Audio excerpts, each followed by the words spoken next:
Genesis 4, the creation of the world, the creation of man and woman, and then we see how it all starts to go wrong.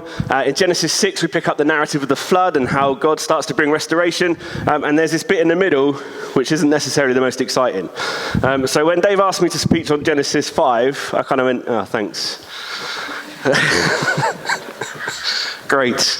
And then my next thought was, oh, this is going to be a really short talk. So yeah, we'll see where it goes. Let's read it, and then we'll just, as we go through it, we'll pick up some bits. So this is it, Genesis 5. It says, "This is the book of the generations of Adam. When God created man, he made him in his likeness of God. Male and female, he created them, and he blessed them and named them man when they were created. When Adam had lived 130 years, he fathered a son in his own likeness, after his image, and named him Seth.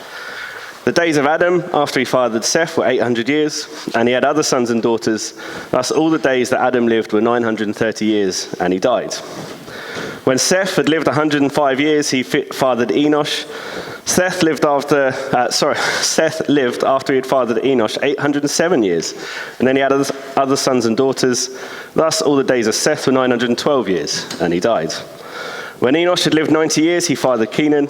Enosh lived after he fathered Kenan 815 years, and he had other sons and daughters.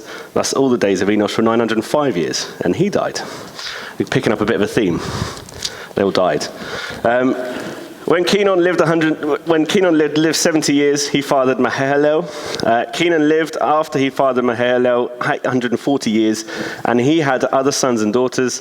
Thus all the days of Kenan were 910 years, and he died. When Mahalalel had lived 65 years, he fathered Jared.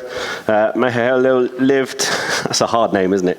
Lived after he fathered Jared 830 years, and he had other sons and daughters. Thus all the days of Mahalalel were 895 years, and he died. When Jared had lived 162 years, he fathered Enoch. You can see why you get a bit bored of this, can't you? As you read through it. When Jared had lived 162 years, he fathered Enoch. Jared lived after he had fathered Enoch 800 years, and he had other sons and daughters. Thus all the days of Jared were 962 years, and he died. When Enoch had lived 65 years, he fathered Methuselah. Enoch walked with God after he fathered Methuselah 300 years, and other sons and daughters. Thus all the days of Enoch were 365 years. Enoch walked with God, and he was not, for God took him. When Methuselah had lived 187 years, he fathered Lamech. Methuselah lived after he fathered Lamech 782 years, and he had other sons and daughters. Thus all the days of Methuselah were 969 years, and he died. When Lamech had lived 182 years, he fathered a son and called his name Noah, saying, "Out of the ground that the Lord has cursed, this one shall bring us relief from our work and from the painful toil of our hands." Lamech lived after he fathered Noah 595 years, and he had other sons and daughters. Thus all the days of Lamech were 777 years, and he died. After Noah was 500 years old, Noah fathered Shem, Ham, and Japheth. So it's not the most interesting of passages, is it? It's not like gripping you from the start. And as I was reading this, I was kind of going, God, what is it you want? You know, this is something I normally skip over.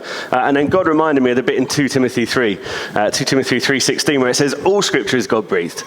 All scripture is there and is useful for teaching, useful for reproof, and useful for training in righteousness. And that kind of got me, and I was sitting there thinking, there must be something in this then. What is it that we can take out of this? And so there's a few little things we're going to look at as we go through this, and hopefully it will mean something to you guys. So it starts again, this book of chapter 5, it starts again with this kind of reminder of what God has done so far. It starts with this reminder of where we're up to in the story. It says, this book of the generations of Adam, when God created man, he made man in his likeness, male and female, he created them, and he blessed them and named them man, and they were created. So there's a reminder there, straight from the start, of what God has done so far. He's created Adam and Eve in his image. He's created Adam and Eve in the image of God. In the image of God, they were created. It says that in Genesis 1 and 2. And then we read, when Adam had lived 130 years, he fathered a son in his own likeness, after his image, and he named him Seth. So straight away we see this kind of deviation from almost from what God has done so far, He's created Adam and Eve. He's created them in his image. We read last week about Cain and Abel. They were obviously the sons of Adam and Eve. But here we see this reminder that actually now what we're seeing isn't necessarily a divine kind of creation from the ground as Adam and Eve were. What we're seeing is human race starting to populate the world.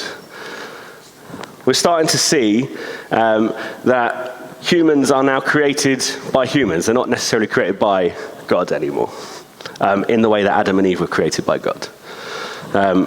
We would still say that we all bear the image of God in some way. We would all say that, we are created in the image of God, but that image is now distorted because of the fall, because of what Adam and Eve did.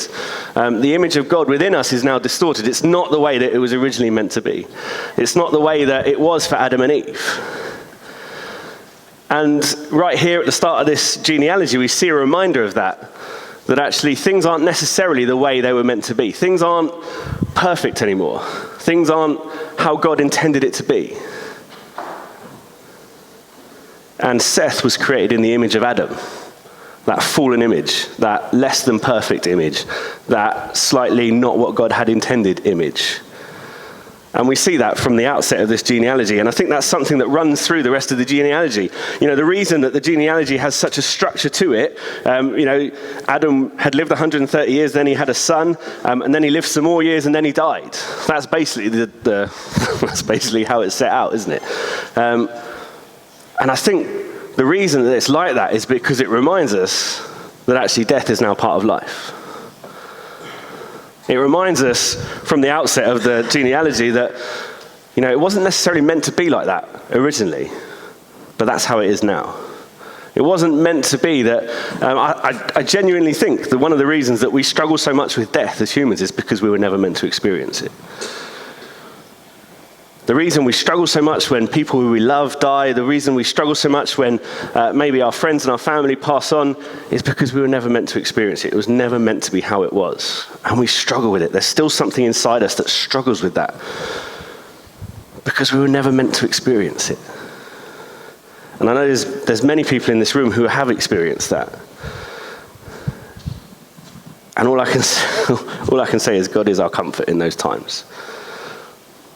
God never leaves us or forsakes us. God never walks away from us. If we've been through that, the reason it hurts so much is because we were never meant to experience it. But in those times we can turn to God and He is our comfort. He is our rock. He is the one who will sustain us and keep us going. He is the one who will help us and get us through. So even from the outset of this genealogy, we see a point being made, which is we are now not as God intended us to be. We are now not how it was originally meant. And this genealogy takes us from Adam through to Noah. We all know what happens with Noah. We're going to move on to that in a couple of weeks.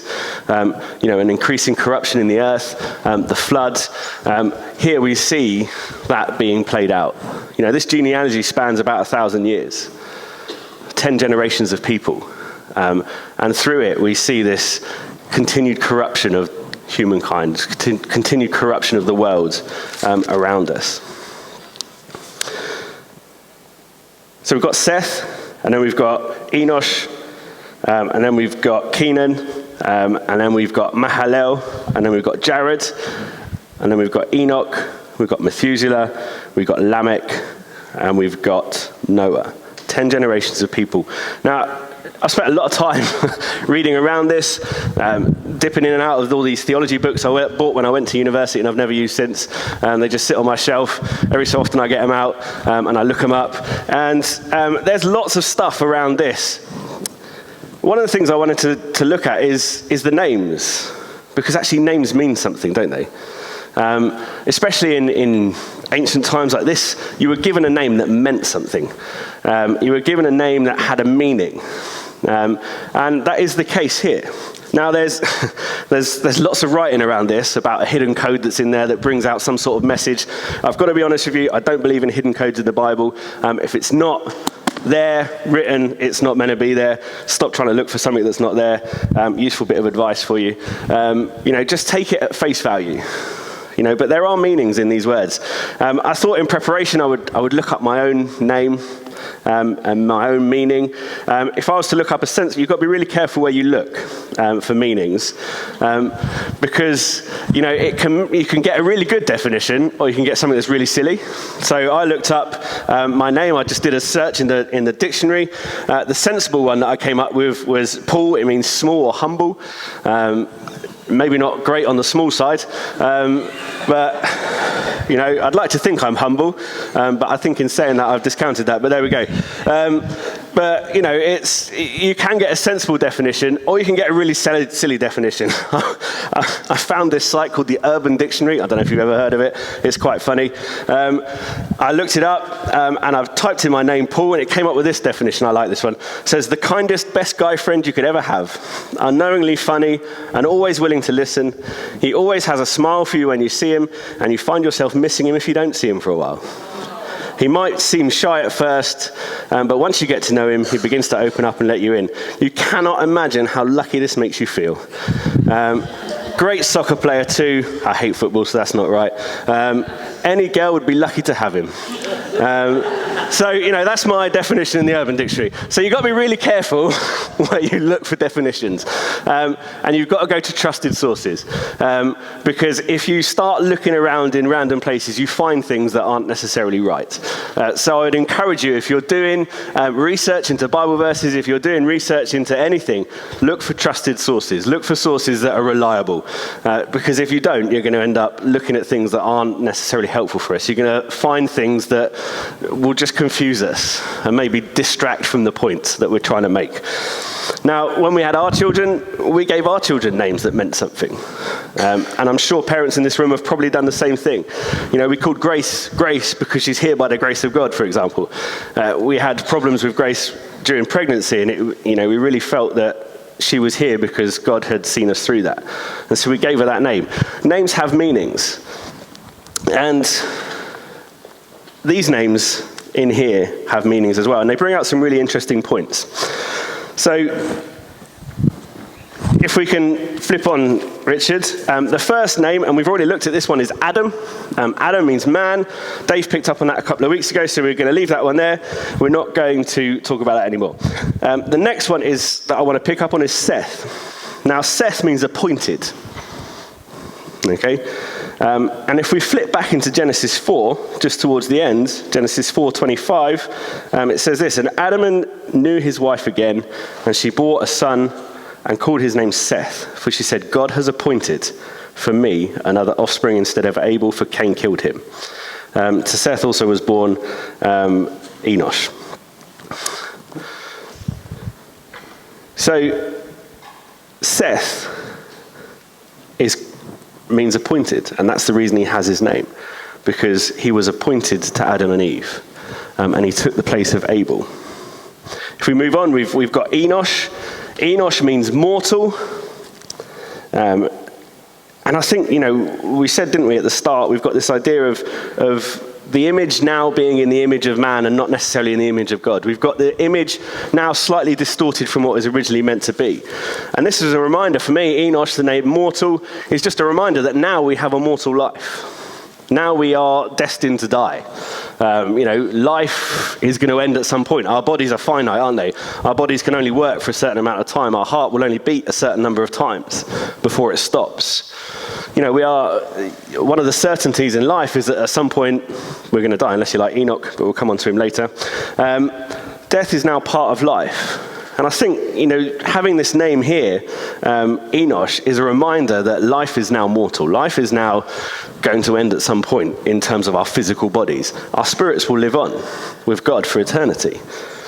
But at some point, our bodies are going to stop. And it's just a reminder, that we are now not the way that God intended us to be. We were created to be eternal. God kicked Adam and Eve out of the Garden of Eden, so they didn't eat from the tree of life, so they wouldn't live for eternity in their sin, separated from God. We are now mortal. We are going to die at some point. We are not immortal. And so there's just a reminder there that the image of God has been distorted. That the image of God is no longer as it was in our lives. It's a bit like if you break a mirror or you break a bit of glass and you try and look through it. You can't, you can kind of see what you're looking for, but you can't quite see it. It's like that. The image is still there. The thing is still there that we're looking for, but you just can't quite see it. You can't quite make it out because it's distorted. It's not the way that it was originally meant to be. So we see a pattern, don't we, of this reminder that things were created perfectly. And as we go through the generations, we see this corruption of the image. We see this distortion of who God is within us.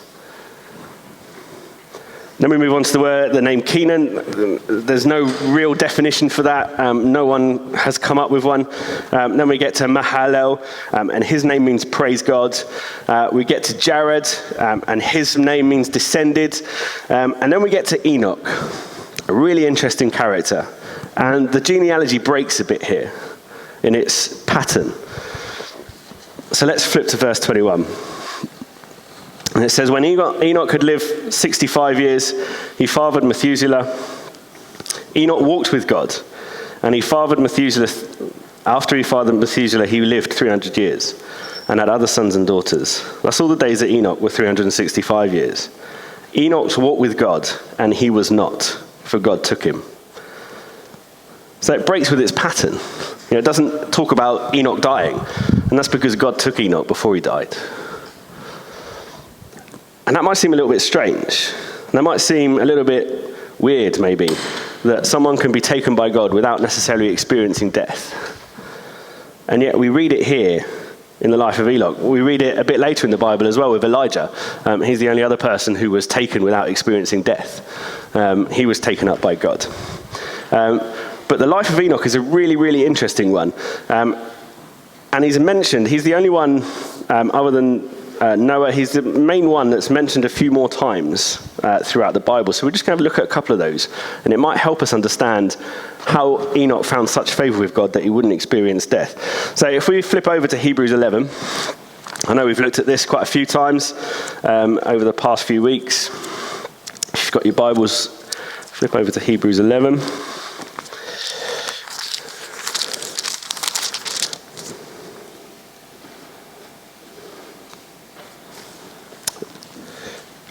Going to start in verse 5. I'm just going to look at verses 5 and 6. So Hebrews 11 verse 5, it says, by faith Enoch was taken up so that he should not see death, and he was not found because God had taken him. Now before he was taken, he was commended as having pleased God. And without faith, it is impossible to please him.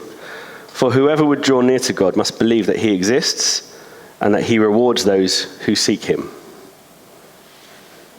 So here we see a little bit more information about Enoch. We see this really powerful statement that before he was taken, he was commended as having pleased God. I mean, that's an amazing thing. To be commended as having pleased God. And without faith, it is impossible to please him. So Enoch was a man of faith. Enoch was a man who believed in God. Enoch was a man who had found favor in the eyes of God. That's very difficult to understand why he had found favor in the eyes of God in the Bible necessarily, because it doesn't tell us much about Enoch other than these other few things. If we flip over to Jude as well,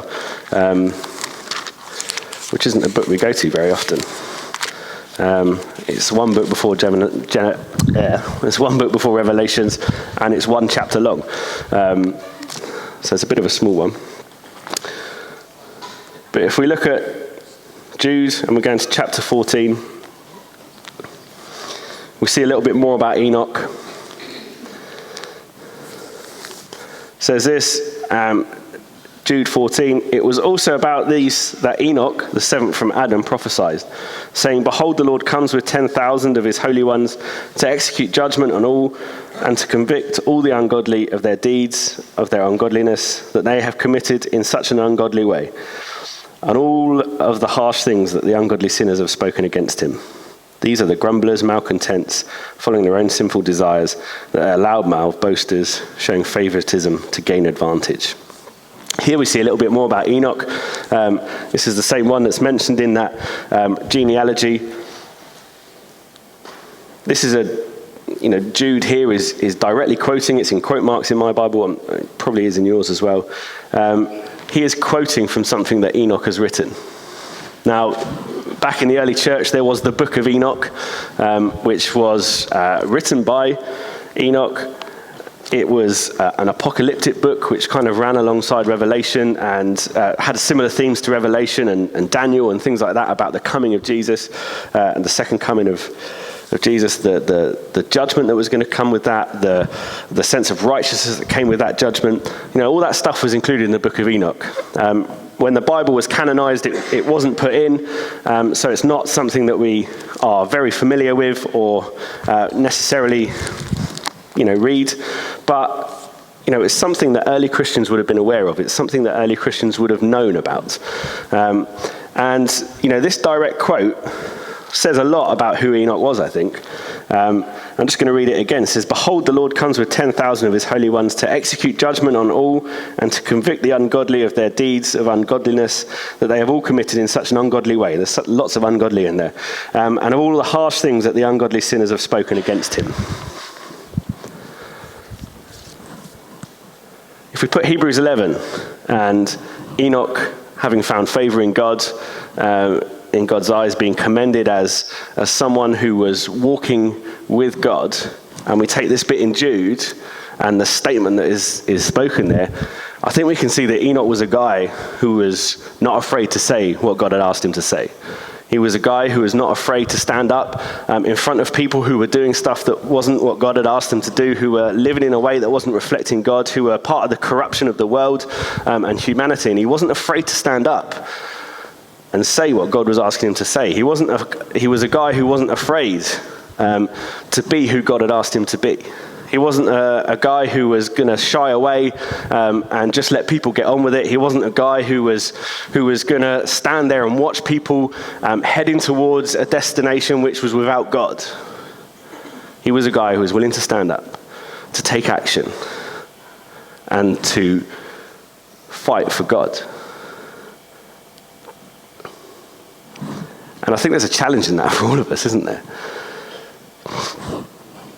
If in Hebrews 11 it says that Enoch was a guy who found favor in the eyes of God, he was commended, then there's something in that for all of us. There's a challenge in there for all of us. Enoch means dedicated to God. Enoch's life was dedicated to God. Enoch's life was one that was committed to being that good example in a world of corruption. And so, if we want to be commended by God, if we want to be the people that are quoted as saying they walked with God, then that's the sort of people that I think God is looking for. People who aren't afraid to stand up for God. People who aren't afraid to take a stand and say, this is what God desires. We don't do that in a nasty way. We don't do that in a critical way necessarily. We don't do that in a way from hate. We do that from a place of love. We do that from a place of, I believe God is the answer to the problems that the world faces. And I want to share that with you because I believe God has the answer to your life and the problems that you face. It's doing it from a place of compassion. It's doing it from a place of being willing, even if it makes you look foolish, to say something to help someone see the amazing love, the amazing power that God has to change lives and to change situations.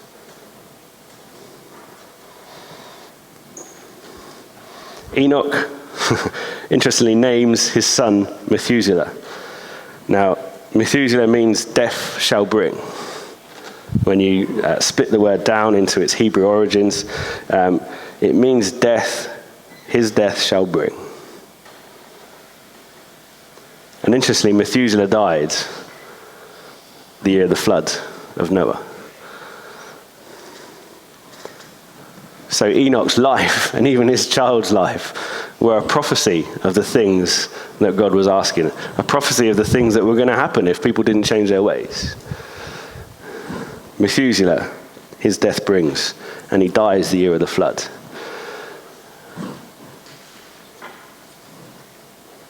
So what can we take from all this? There's loads of information there, isn't there?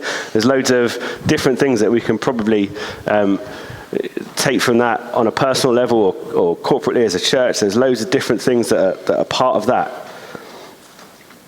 And I guess sometimes it's quite hard to necessarily take something from a genealogy, especially when you just skim over it most of the time. But as I was thinking about this, I was taken to Luke. If you flip over to Luke 3.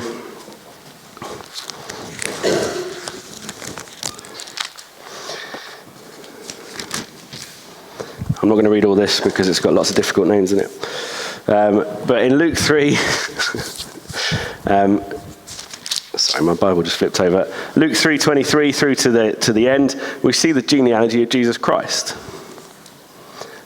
Jesus, when he began his ministry, was about 30 years of old, being the son of Joseph, the son of Heli, the son of Mathat, the son of Levi, the son of Melchi, the son of Jani, the son of Joseph, the son of Matthias, the son of Amos, the son of Nahum. It goes back and back and back through the generations.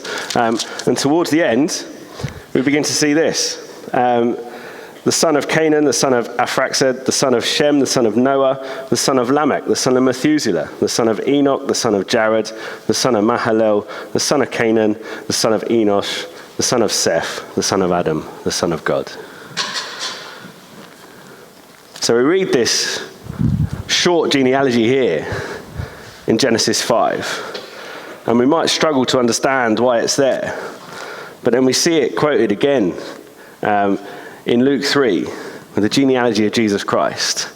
And we realize that actually these guys were all playing their part in the story that God had. We realize that these guys were all part of something much bigger.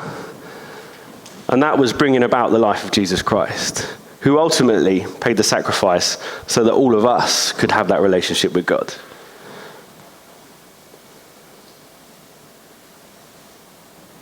They might not have known back in Genesis 5, back in the beginning of the world, that they were necessarily doing that. But that's ultimately what came from it, was the life of Jesus. And, in terms of what can we take from this, well, I think there's definitely a challenge there in terms of how we live our lives, but there's also this idea that we might not necessarily know that what we're doing at a moment is going to make an impact on someone's life. We might not necessarily know that what we do in one moment might actually bring Jesus into somebody's life. But we've got to trust that if God's calling us to do something, we have the faith to do it, that God will use it for his good. We have to have the faith that if we call ourselves Christians and we walk with God, then he calls us to do things. I've done some silly things over my years as a Christian that I felt God was asking me to do. I have no idea if they've made any impact on people's lives, but I've done them because God asked me to do it at that time. And I trust that actually God's used that for his good in someone's life. I trust that God has used that in some way to bring his revelation into somebody's life. I've been a youth worker for years, probably 20 years now. It makes me sound really old. But I've had the privilege of working with young people and seeing God move in their lives just through something very simple that I've done. It might be just sharing a quick word with someone.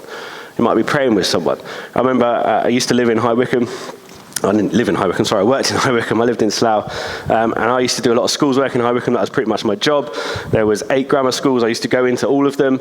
I did lessons and assemblies, we ran CUs. We probably had contact with about 1,000 students a year.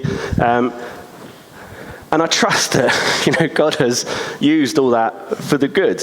I've seen, some of the famous people that are now celebrities were part of those classes. And I trust that God has done something in those people's lives through the words that I've done. And I was reminded the other day of a guy who we built quite a good relationship with him. He broke his leg playing football. And we prayed for him one day after school, which was a bit of a bold move because you don't normally pray for kids in schools, you get told off. But we just felt actually God was asking us to do it. And so we prayed for this guy. And he walked home without his crutches.